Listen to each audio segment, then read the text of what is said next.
fishing na naman guys. Ayan, siyempre yan yung ginagawa natin. And then it's year end dive. Tara, high tide. Subukan natin. We are not going to expect na may mga magagandang isda guys, kasi ayun, maliwanag yung buwan. Kaya ito, kung anong pwedeng makita at pwedeng huliin, kukunin natin. Tara. Alright guys, eto na unang blessing natin for tonight's episode. Eto isang balawis or danggit guys. Mamaw, good size ang lapad. Eto parang umaangat na sila guys, yung mga balawis natin.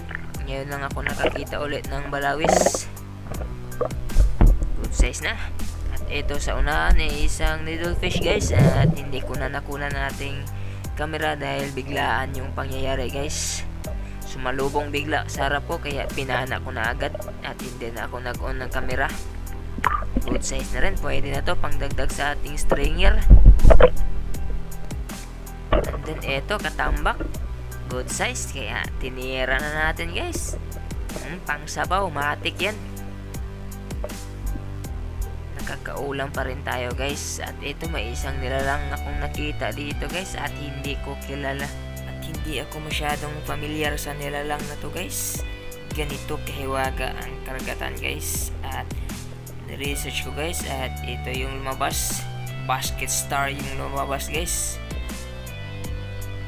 And so much for that guys. Abante tayo dito sa unahan. At ito na yung mamaw na cuttlefish guys. Ang laki, hindi ko inakalang makakita ko ng ganito kalaking cuttlefish guys. Ang laki talaga. Hindi ko napansin kaagad, at una kong napansin sa kanya ay yung kanyang mata. At akala ko ay isang kugita, pero paglapit ko, ayun, ang laki. Mamaw.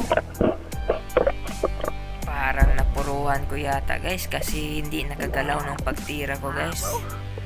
Ito, this is my first time pala guys na makatira ng ganito kalaking cuttlefish. Laki talaga niya. Nagulat ako. Sobra akong namangha guys.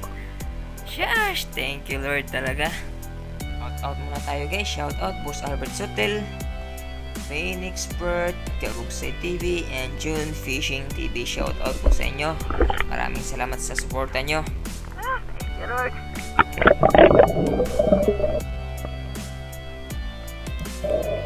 Eto guys, ulit-ulit kong tinignan yung cuttlefish guys. Hindi talaga ako makapaniwala guys na may ganitong kalaki ako makukuha bago mag New Year. Sarap sa pakiramdam. Ayan, natuog ko na guys. At ito, tinignan ko ay kumakain pala ng isang stonefish guys. Ayan, kaya pala sobrang amo niya.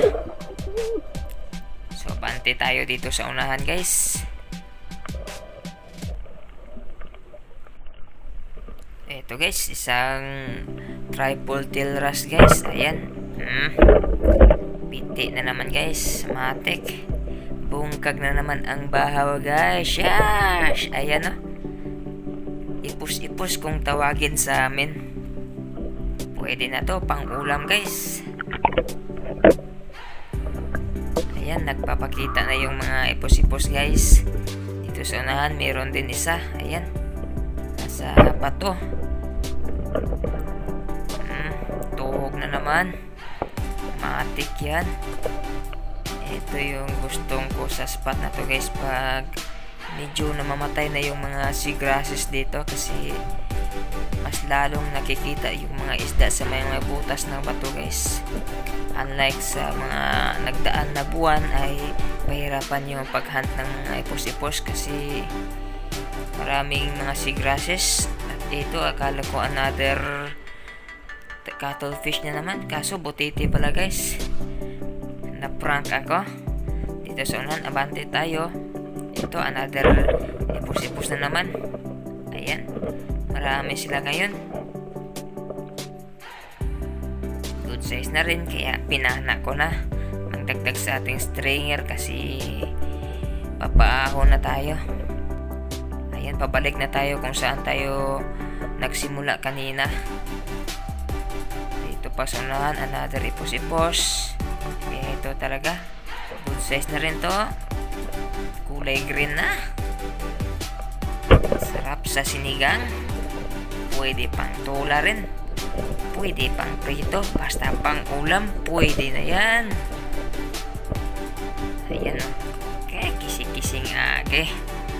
Matik yan. Eto pa guys, another one na naman.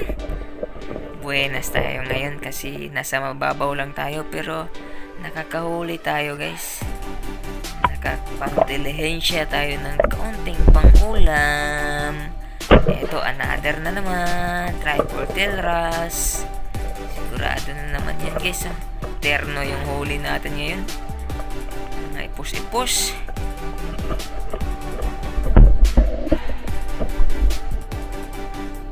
Ito pa, ayan. Nasa butas ng bato. Kailangan talaga maliwanag yung paningin mo. Malakas yung paningin mo guys para mahalatain mo yung isda kasi ayan, kasing kulay din yan yung mga bato guys. At medyo nagtatago din sa mga butas. Maganda din yung kanilang mga pwesto. Kanya-kanyang tago sa may butas.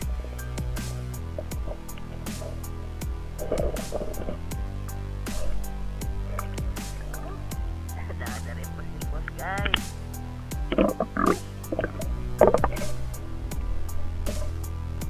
So eto pa guys, another epos na naman guys, nasa ilalim ng butas. Kailangan talaga masipag kang sumilip ng mga butas guys kasi hindi mo sila makikita agad. At eto, medyo pause na rin yung boses natin guys. Medyo puyat kasi madaling araw na ako voice over guys. After spearfishing, diretso edit agad at saka voice over. Almost 12 midnight na kasi akong nauwi. So ito, paahon na rin ako guys. Ayan, ang saya ko sa aking mga nahuli guys, especially itong isang cuttlefish. Unbelievable. Ito, terno. Mga ipos-ipos. Ayos na rin to. Hindi na kailangan bumili ng pang-ulam sa palengke guys. Pwede na rin to panghanda sa New Year. Matik yan. Shash! Thank you Lord pa rin. Eto talaga yung pinaka-paborito kong moment sa pag-spearfishing ko guys. Yung pag-ahon ko tapos marami-rami yung laman ng aking stringer. Lalo na sa ganito guys, yung mamaw na cuttlefish. Hindi nakakasawang tingnan guys. Ayan, kahit pa ulit-ulit kong tingnan, hindi talaga ako makapaniwala guys. At medyo malamig na rin yung dagat ngayon guys. Buti na lang may gloves tayong bigay ni Boss Albert Sotil. Maraming salamat boss. At saka yung wetsuit mo ay syempre itinago ko. Sayang kasi pag napunit, remembrance yun. So ito guys, nakaahon na ako. Mamaw. Dapat alis na ipos-ipos. Thank you Lord.